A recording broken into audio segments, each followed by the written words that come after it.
Assalamualaikum warahmatullahi wabarakatuh. Selamat siang teman-teman semuanya. Apa kabar Anda hari ini? Saya harap kalian masih dalam keadaan sehat walafiat dan selalu dalam lindungan Allah Subhanahu wa taala. Amin ya rabbal alamin.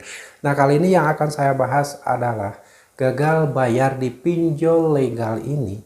Data Anda langsung dalam perhatian khusus, di blacklist dan dimasukkan ke pusdapil.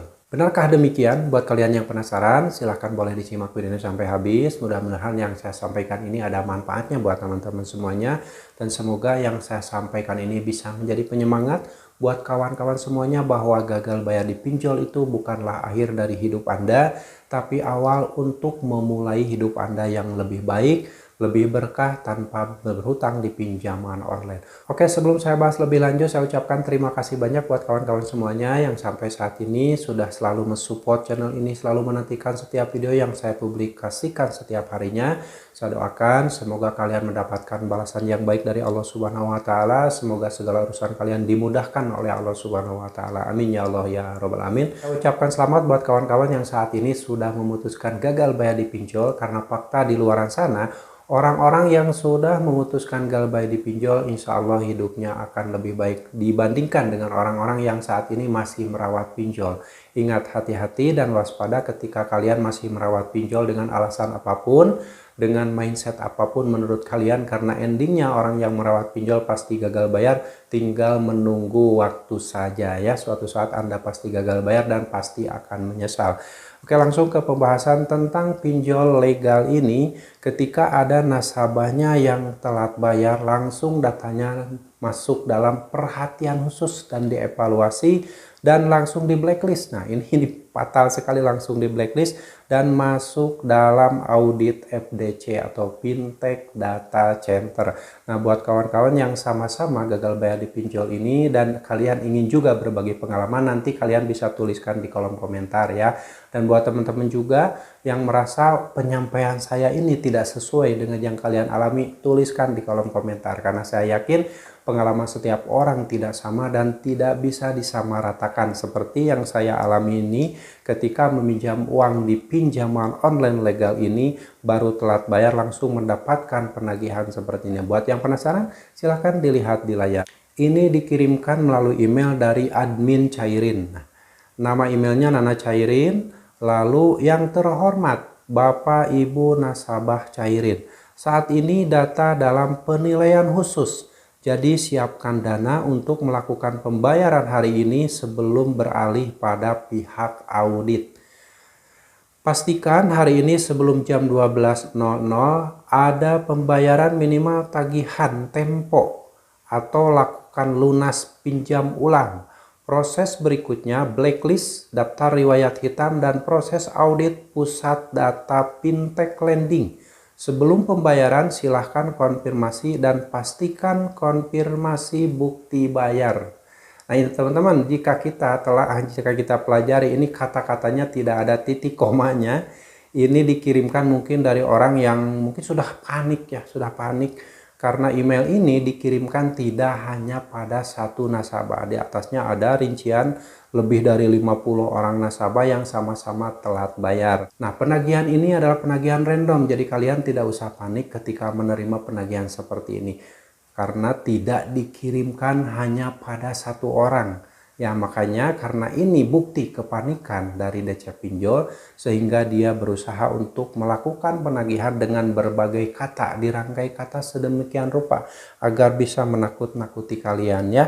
Semua penagihan DC Pinjol yang seperti ini sebenarnya sudah ada dari dulu, dari tahun 2018, 2019 sampai sekarang itu hampir mirip-mirip seperti ini. Ini tujuannya selain mengingatkan perihal tagihan yang belum dibayarkan, ini juga konsepnya hanya untuk menakut-nakuti.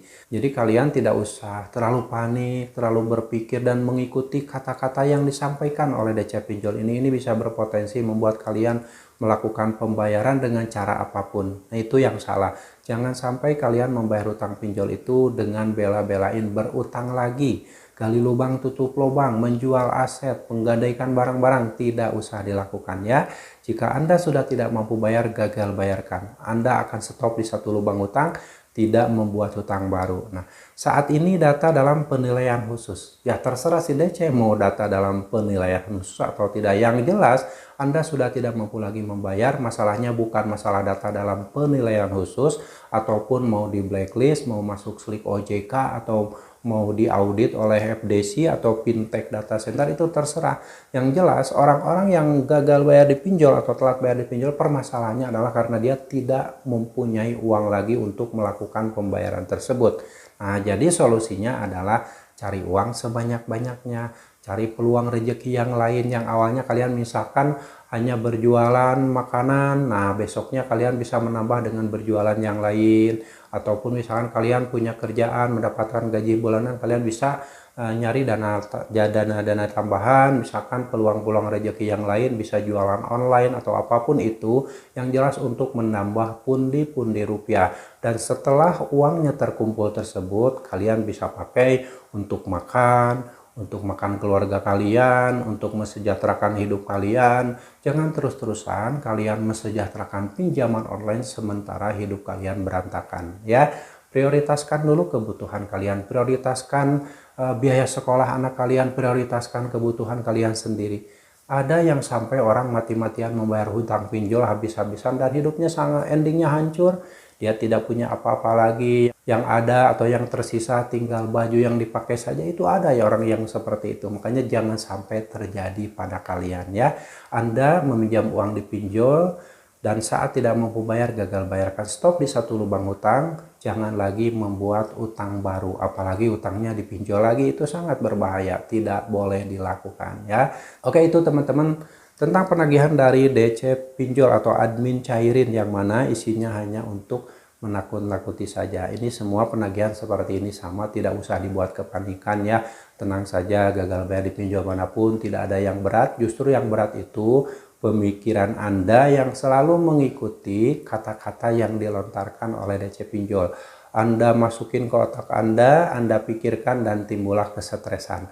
Itu yang membuat Anda menjadi panik dan takut. Padahal fakta dari semua ini hanya kata-kata yang tujuannya untuk mensugesti pikiran kalian agar tercipta kepanikan tadi. Ya, tidak usah panik lagi mulai sekarang. Gagal bayar di pinjol manapun, tenang saja, gak ada masalah, ya. Terserah mau di blacklist, mau masuk slik OJK, mau skor kredit bermasalah, terserah. Yang jelas Anda sudah tidak mampu bayar utang di pinjol tersebut, ya. Jangan memaksakan membayar dengan berutang.